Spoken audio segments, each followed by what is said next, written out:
All right, and it crashed out there. Goodness gracious.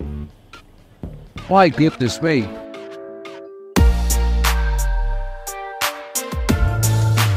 Halo teman Tekno, kembali lagi bersama gua Dule pada segmen Tekno Info. Nah, nggak keberasa nih sebentar lagi udah mulai masuk bulan Juli, di mana di bulan Juli ini akan diselenggarakannya event balap sepeda terbesar di dunia dan juga bergengsi, yaitu Tour de France. Dan bukan hanya bergengsi, balapan sepeda Tour de France ini juga sangat berbahaya. Kira-kira apa sih yang membuat ajang sepeda balap ini berbahaya? Kita akan bahas di video kali ini.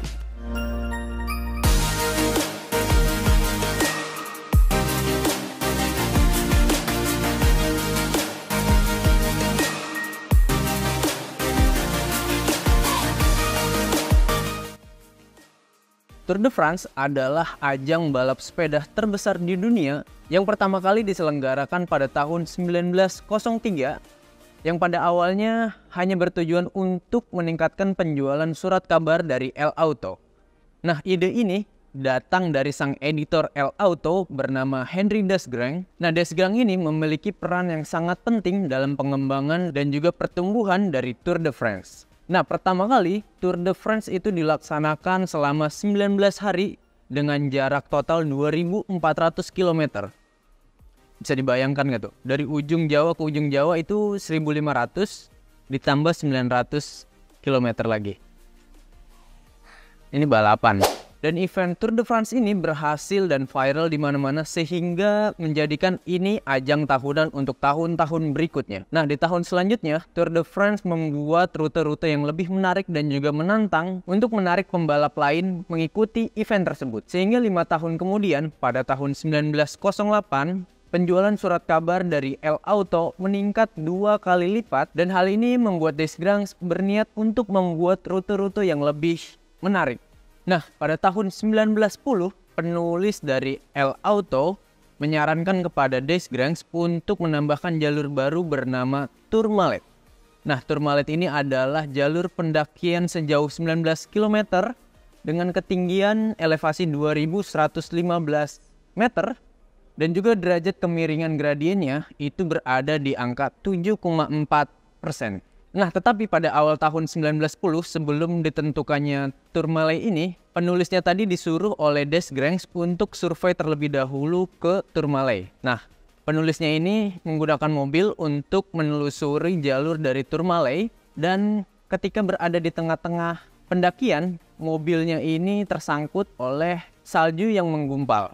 Dan setelah melanjutkan perjalanan lagi, si penulisnya ini terkena hipotermia atau kedinginan. Dan setelah melanjutkan lagi, di titik hampir puncak, penulisnya ini mengalami cedera yang cukup parah dan hampir mengalami kematian. Tapi yang gokilnya nih, nggak habis pikir sih, si penulisnya ini mengirimkan telegram kepada timnya yang berada di bawah, bahwa jalur ini aman untuk dilewati, jalannya halus, dan juga gampang untuk dilewati. Padahal dia sendiri tadi menggunakan mobil udah hampir mati di atas. Gimana pengendara sepeda lain? Dan akhirnya pada tahun 1910 Tour de France menetapkan jalur Malay ini sebagai jalur yang dilewati oleh pembalap Tour de France. Dan pada akhirnya jalur pendakian ini dapat ditaklukkan oleh pesepeda asal Prancis bernama Octavie Lapisse. Nah, pesepeda ini berhasil menaklukkan pendakian ini, tetapi dengan kondisi yang sangat memprihatinkan. Dia menuntun sepedanya di jalur pendakian ini karena jalur yang dilewati sangat tidak memungkinkan. Dan untuk memberikan penghargaan, Tour de France membuat patung monumen Octavie Lapisse yang ditempatkan di ujung pendakian dari Tourmalet ini.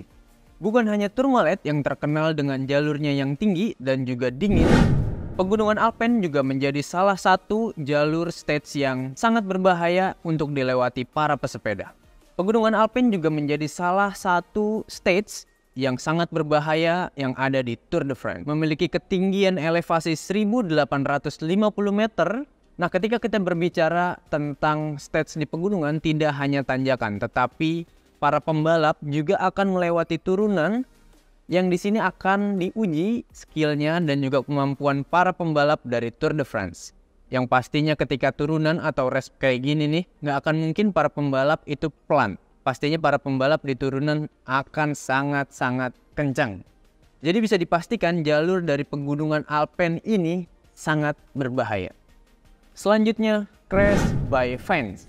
Karena euforia penonton yang sangat tinggi, banyak sekali penonton-penonton yang di pinggir area itu memasuki area rute balapan atau jalanan balapan, sehingga pada Tour de France 2021 mengharuskan tim dari Jumbo Visma, yaitu Tony Martin, harus mengalami crash yang sangat hebat dikarenakan menabrak salah satu fans yang berada di dalam jalur trek balapan, sehingga membuat peleton yang ada di belakangnya ikut berjatuhan. Cuman gara-gara penonton tuh. Ini sih yang paling susah diprediksi, karena penonton itu saking euforianya dia masuk ke dalam jalur lintas atau perlintasan balapnya ini. Bahaya juga sih. Jalur terakhir yang membuat Tour de France ini dinobatkan sebagai jalur yang paling berbahaya adalah jalur cobblestone. Nah, cobblestone ini adalah salah satu bebatuan yang kalau di Indonesia itu bisa diibaratkan seperti konblok yang ditaruh di sepanjang jalan. He's a tough bike rider, but Sagan is in all sorts of difficulty there at the side of the road. Nah, salah satu korban akibat kekejaman jalur cobblestone adalah Daniel Oss. Nah, Daniel Oss ini harus mengalami kecelakaan yang cukup parah sehingga menyebabkan tulang di bagian lehernya patah akibat guncangan sehingga tidak stabil dan keluar dari jalur dan menabrak fans yang berada di pinggir jalan tersebut. Nah, hal tersebut dikarenakan Daniel Oss harus tetap memacu kecepatannya dengan tinggi, tetapi jalan yang dilaluinya ini sangat-sangat tidak stabil, melewati bebatuan, dan bisa dibayangkan itu udah bebatuan pastinya debu di sana. Ada salah satu rider yaitu bernama Mathieu van der Poel. Ia melewati jalur cobblestone dengan kecepatan average 46,7 km per hour. Average speed loh, average 46,7. Itu rollingnya gimana tuh, bisa 50-an atau lebih dari itu. Di jalan bebatuan, aduh nggak kebayang sih. Tapi gokil banget, semua bisa terlewati. Ini adalah jalur yang cukup berat karena berdebu, jalan gelombang tadi, dan juga jalan ini sangat kecil dan sempit sehingga para pembalap harus berbagi space oleh pembalap lainnya, dan di samping itu juga para penonton sangat tidak terkendali dan bisa memasuki arena balap sepeda ini. As the peloton will get there another minute or so later. Oh, crash in the center of the peloton, right towards the front, and a number of riders hitting the deck left and right-hand side of the road. Former winner of Paris-Roubaix has taken a very big fall. Oh, this is... Nah, teman Tekno, itu dia kenapa Tour de France dikatakan sebagai ajang yang bergengsi, tetapi juga sangat berbahaya. Nah, teman Tekno, dan jangan lupa untuk saksikan Tour de France 2023 di tanggal 1 Juli nanti. Kira-kira siapa tim yang akan memenangkan Tour de France di tahun ini, dan siapa rider yang mendapatkan jersey kuning di tahun ini? Langsung aja tulis di kolom komentar. Oke, itu dia pembahasan kita mengenai Tour de France kali ini. Nah, kira-kira teman Tekno mau ada request apa lagi nih di Tekno Info selanjutnya? Boleh langsung tulis aja di kolom komentar. Jangan lupa like, subscribe, dan juga nyalakan lonceng notifikasi untuk mendapatkan informasi mengenai video Tekno Bike lainnya. Sampai ketemu lagi di Tekno Info selanjutnya.